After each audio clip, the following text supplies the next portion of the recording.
کیا واقعی عمران خان نے بیرسٹر گوہر کو بدلنے کا ارادہ کر لیا ہے یا ان کے اختیارات کسی اور کو سونپ دیے ہیں؟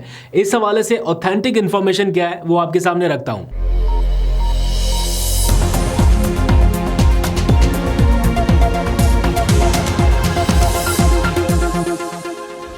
بسم اللہ الرحمن الرحیم، السلام علیکم۔ پاکستان اور دنیا بھر میں دیکھنے اور سننے والوں کو عبد القادر کا سلام۔ اس وقت کی سب سے بڑی خبر جو ٹی وی چینلز کی ہیڈ لائنز ہیں، ٹاک شوز میں ہے، سوشل میڈیا پر ہے، اس کے اوپر بیانیے بن رہے ہیں، ہم وہ ڈسکس کرنے والے نہیں ہیں کیونکہ اور بہت ساری خبریں ہیں اور بہت ساری ہیپننگز ہیں جن کا جاننا آپ کے لیے ضروری ہے۔ ویسے بھی جو اپنی ڈومین میں نہیں ہے اس کے اوپر بات کرنے کا یا اس میں پڑھنے کا کوئی فائدہ نہیں ہے۔ اور بہت سارے لوگوں کو ایسا لگتا ہے کہ چونکہ ایسے بیانیوں سے یا ایسی خبروں سے ایک کیمپ میں بہت زیادہ خوشی کا سا سما ہے، اس کو سیلیبریٹ کرتے ہیں، دوسرے کیمپ میں تھوڑی ڈپریشن بڑھ دیا تو ڈپریشن سے ہم ویسے ہی تھوڑا سائڈ پہ رہتے ہیں۔ اس سارے معاملے میں بہت سارے لوگوں کا یہ ماننا ہے کہ معاملات بہت تیزی سے اس ڈیڈ اینڈ کی جانب بڑھ رہے ہیں جہاں پہ ایٹ دی اینڈ سب کو بیٹھنا پڑے گا، بات کرنی پڑے گی، اور وہ ماحول، وہ فضا آہستہ آہستہ بنتی جا رہی ہے۔ پاکستان تحریک انصاف نے مذاکرات کے لیے کمیٹی قائم کی، ان سے حکومت نے ابھی تک رابطہ نہیں کیا، یہ بھی ایک حقیقت ہے، لیکن اس امر کو بھی جھٹلایا نہیں جا سکتا کہ حکومتی حلقوں میں اس چیز کے اوپر ڈسکشن ہو رہی ہے کہ اب بات کرنی چاہیے، اور اس کے لیے ٹی او آرز کیا ہوں گے یہ جاننے کے لیے یا اس نہج تک پہنچنے کے لیے بھی اندر کھاتے مشاورت ہو رہی ہے۔ کچھ نام جو ہے ان کے اوپر غور ہو رہا ہے اور حکومتی رہنما خود آ کے یہ بیانات دے رہے ہیں کہ ابھی ہم اس طرف جا رہے ہیں جہاں پر مذاکرات شروع ہوں باقاعدہ۔ تو یہ اس سارے ماحول میں کچھ پازیٹیو ڈیولپمنٹ ہے۔ اس کے اوپر تفصیل سے بات کرتا ہوں کہ کون کون حکومتی شخصیات اس میں شامل ہو سکتی ہیں اور کہاں سے یہ بیانات آ رہے ہیں۔ لیکن اوور آل آج چونکہ ابھی کچھ دیر پہلے قومی اسمبلی کا اجلاس ہوا، وہاں سے بھی خبریں ہیں، پھر سپریم کورٹ میں عمران خان کی توہین عدالت کا آج کیس تھا، وہاں کی کارروائی، پھر اڈیالہ جیل میں آج عمران خان سے ان کی بہنیں ملی، ان کے میسیجز، اور پی ٹی آئی نے کچھ اقدامات لیے ہیں۔ یہ ساری چیزیں آپ کے سامنے رکھتا ہوں۔ سٹارٹ کرتے ہیں قومی اسمبلی سے، ترتیب سے چلیں گے آگے کی طرف۔ اب سے کچھ دیر پہلے قومی اسمبلی کا اجلاس ہوا جس میں پی ٹی آئی کے ارکان نے شرکت تو کی، بہت بڑی تعداد میں شریک نہیں ہوئے۔ اس کی آبویس ریزن میں نے آپ کو بتائی تھی کہ بہت سارے لوگوں کے اوپر ایف آئی آرز ہیں، جب تک ان کو راہداری ضمانت نہ مل جائے، پروٹیکٹیو بیلز نہ مل جائیں، شاید وہ اسمبلی کی طرف آنے سے گریز کریں۔ آئے ہیں لوگ ان کے، لیکن کوئی بڑی تعداد میں نہیں تھے، اور ویسے بھی کورم پورا نہیں تھا تو اجلاس ملتوی ہو گیا۔ کچھ جیسے ایکسپیکٹ کیا جا رہا تھا نا کہ دھواں دھار قسم کا اجلاس ہوگا، ادھر سے فائری سپیچ، ادھر سے دھواں دھار جواب، اس طرح کا ماحول نہیں تھا، لیکن بہرحال کچھ نہ کچھ مومنٹم تھا۔ آج تقاریر بھی ہوئی ہیں، ادھر سے خواجہ آصف نے تقریر کی، ادھر عمر ایوب نے تقریر کی، تو اوور آل ماحول ایسا ہی تھا کہ 26 نومبر کو جو ہوا اس کے اوپر زیادہ ڈسکشن رہی ہے۔ احتجاجاً پاکستان تحریک انصاف کے لوگ کالی پٹیاں باندھ کے آج آئے اجلاس میں، انہوں نے کچھ پلے کارڈز بھی اٹھا رکھے تھے، ایوان کے اندر انہوں نے اس کو ڈسپلے بھی کیا، پھر تقاریر کا سلسلہ بھی جاری رہا۔ ایسے میں بات ہوئی کچھ لوگوں سے، جب ان سے پوچھا گیا کہ اب مذاکرات کا ماحول کیسے بنے گا، ابھی جب اتنا تلخ ہو جائے دونوں سائڈ سے ماحول، حکومت ورسز پی ٹی آئی، تو پھر بات چیت کیسے؟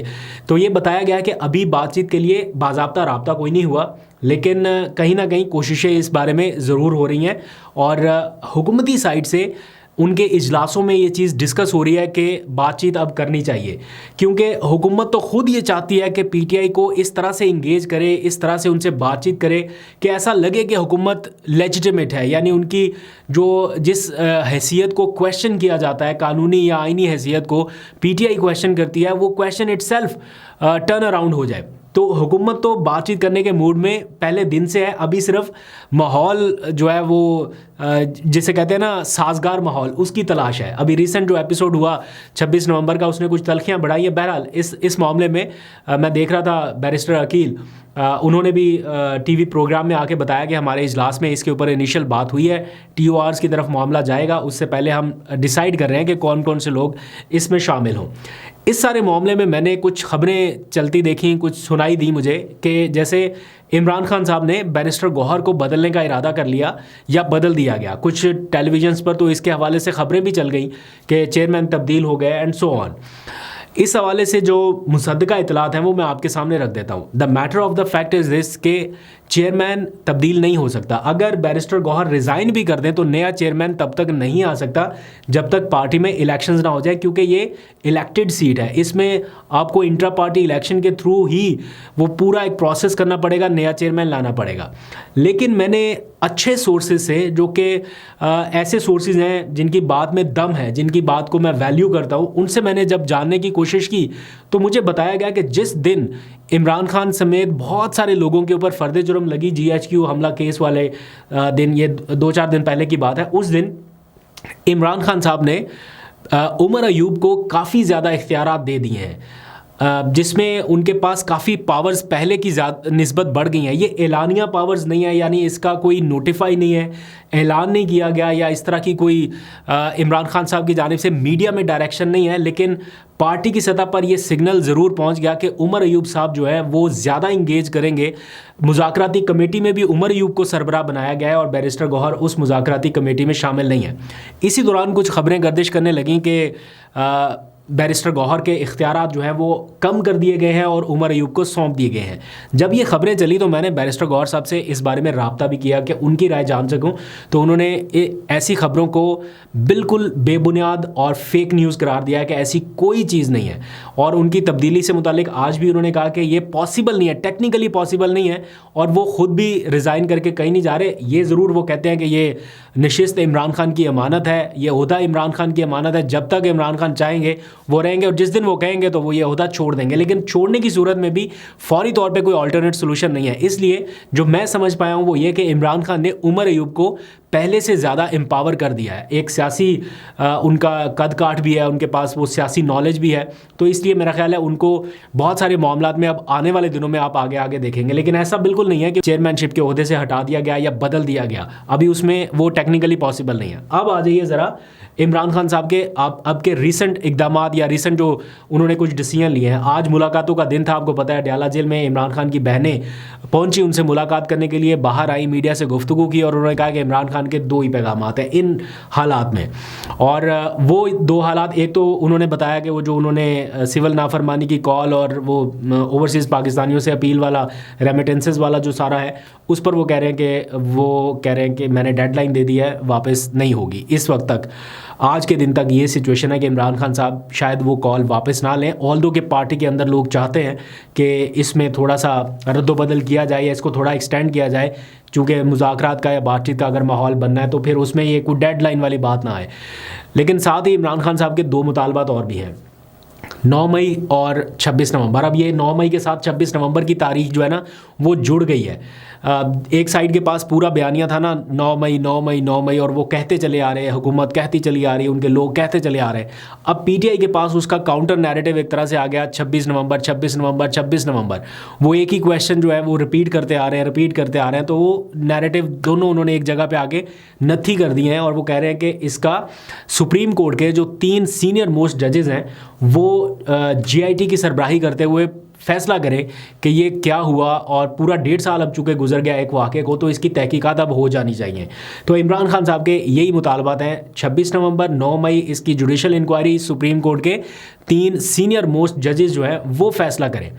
اب آج ہی 9 مئی کے واقعات سے متعلق عمران خان کی جو درخواست ہے جوڈیشل کمیشن کی, وہ سماعت کے لیے منظور ہوئی ہے. آج اس کی ابتدائی کوئی ہیئرنگ تھی, اس میں ابھی جو رجسٹرار آفس کے اعتراضات تھے وہ دور کر دیے گئے ہیں. ابتدائی سماعت میں عمران خان کے وکیل حامد خان سے یہ پوچھا گیا ہے کہ آپ جو ہائی کورٹ ہے وہاں آپ کیوں نہیں گئے, وہاں سے کیوں نہیں رجوع کیا. تو بتایا گیا کہ ایک پورے ملک کی جماعت کا معاملہ ہے, اور یہ پورے ملک میں پھیلا ہوا معاملہ ہے, جس کے نتائج جو ہیں وہ پورے ملک تک گئے, جس کے کانسیکوینسز ایک پوری پارٹی نے, فیڈرل پارٹی نے بھگتے ہیں, ایک پارٹی کو دیوار سے لگا دیا گیا. تو اس لیے یہ سپریم کورٹ تک معاملہ آیا ہے. تو آپ اس کا جو ہے وہ دیکھیں. تو سپریم کورٹ نے یا مختلف ججز نے یہ کہا ہے کہ ابھی اس کے میرٹ کے اوپر ہم نہیں آئے, ابھی صرف رجسٹرار آفس کے اعتراضات دور کریں, میرٹ کے اوپر سن کے اس کو طے کریں گے کہ کیا اس میں سے نکلتا ہے. لیکن وہ بھی فائنڈنگ جو ہے یا ذمہ داری فکس ہوگی, اس کا مقدمات کے اوپر کوئی اثر نہیں ہوگا, یہ بتایا گیا ہے. آج عمران خان کہہ رہے ہیں کہ 3 سینئر موسٹ ججز, اور جو آج سماعت ہوئی ہے وہ آئینی بینچ میں ہوئی ہے. عمران خان صاحب آئینی بینچ کو اور 26ویں ترمیم کو تسلیم نہیں کرتے. تو اب یہ بھی کویشچن ہے کہ آج کی جو سماعت ہوئی ہے کیا عمران خان صاحب اس سے مطمئن ہیں؟ کیونکہ وہ آج مطالبہ کر رہے ہیں کہ 3 سینئر موسٹ ججز، اس میں تو پھر جسٹس منصور علی شاہ آتے ہیں، اس میں جسٹس منیب اختر بھی آتے ہیں. تو گورنمنٹ کیسے یہ قبول کر سکتی ہے کہ ان 2 ججز کی موجودگی میں عمران خان صاحب کے کیس کی کوئی سنوائی ہو سکے؟ تو اس لیے مجھے لگتا ہے کہ یہ مطالبہ تھوڑا سا مشکل رہے گا. اینی ہاؤ، اب آ جائیے ذرا، عمران خان صاحب نے ایک تاریخ تبدیل کی ہے، پھر ان کی ایک ویب سائٹ بھی پی ٹی آئی نے نئی متعارف کرا دی، وہ بھی بتاتا ہوں. جو 13 دسمبر کی کال تھی، یعنی جمعے کے روز کی کال، پشاور میں ایک تعزیتی اجتماع منعقد کرنا تھا عمران خان صاحب کی ہدایت میں، اور 15 دسمبر کو پورے انٹرنیشنل چیپٹر نے کرنا تھا. اس کو ایک ہی تاریخ میں بدل دیا گیا ہے، یعنی اب 15 دسمبر بروز اتوار یہ تعزیتی اجتماع ہوں گے. یہاں پر بھی پاکستان میں بھی، یعنی بالخصوص پشاور میں ایک بڑا اجتماع ہوگا جس میں ساری جماعتوں کو دعوت دی جائے گی، اور پھر انٹرنیشنل چیپٹر یا اوورسیز پاکستانی بھی سنڈے، چونکہ ان کا میں یہ دیکھ چکا ہوں کہ ویک ڈیز میں وہ نہیں کر پاتے کوئی ایکٹیویٹی، تو سنڈے ان کے لیے رکھا گیا تھا. تو اسی کے ساتھ یہاں کا بھی کلب کر دیا گیا ہے کہ سنڈے کو یہ ساری ایکٹیویٹی ہوگی. یہ جو لوگ 26 نومبر کے متاثرین ہیں، ان کے لیے پی ٹی آئی نے ایک ویب سائٹ بنائی ہے، اور اس ویب سائٹ کا نام بھی 26november.com رکھا گیا ہے. میں آج دیکھ رہا تھا پی ٹی آئی آفیشیل پر علیمہ خان کا بیان کہ ان لوگوں کی مدد کے لیے، جو متاثرہ لوگ ہیں جو بہت عرصے تک کام نہیں شاید کر پائیں گے یا ان کو اس وقت فوری طور پہ مدد کی ضرورت ہے، ان کے لیے فنڈ اکٹھا کرنے کے لیے یہ ویب سائٹ بنائی گئی. میں نے اس کو ذرا جا کے چیک کرنے کی کوشش کی تو لکھا آ رہا ہے بیڈ گیٹ وے، یعنی وہ سرچ میں نہیں آ رہی ابھی ویب سائٹ نا، یا شاید اوپن نہیں ہو رہی، مجھے نہیں پتا وہ پاکستان میں ہی اوپن نہیں ہو رہی یا انٹرنیشنلی بھی. اگر آپ اس کو چیک کر سکیں تو بتائیے گا ضرور. لیکن یہ ویب سائٹ جو ہے وہ پی ٹی آئی نے بنا دی ہے، اور کلیم کیا جا رہا ہے کہ اس کے اوپر آنے والی جو ڈونیشن ہے وہ متاثرین تک جائے گی. تو یہ اس وقت کی ساری سچویشن ہے. اب آپ لوگ بتائیے گا کہ اس پورے ماحول میں آپ لوگ کیا انڈرسٹینڈ کرتے ہیں، یا آپ لوگوں کی کیا انڈرسٹینڈنگ ہے کہ حالات کس طرف جا رہے ہیں؟ ورسٹ ہوتا جا رہا ہے معاملہ، تو یہ کہیں رکے گا، یا ورسٹ سے ورسٹ ہی دیکھ رہے ہیں؟ کہیں کوئی اچھی خبر کی امید ہے؟ آپ لوگوں کو ضرور بتائیے گا. ابھی تک کے لیے اتنے، اپنا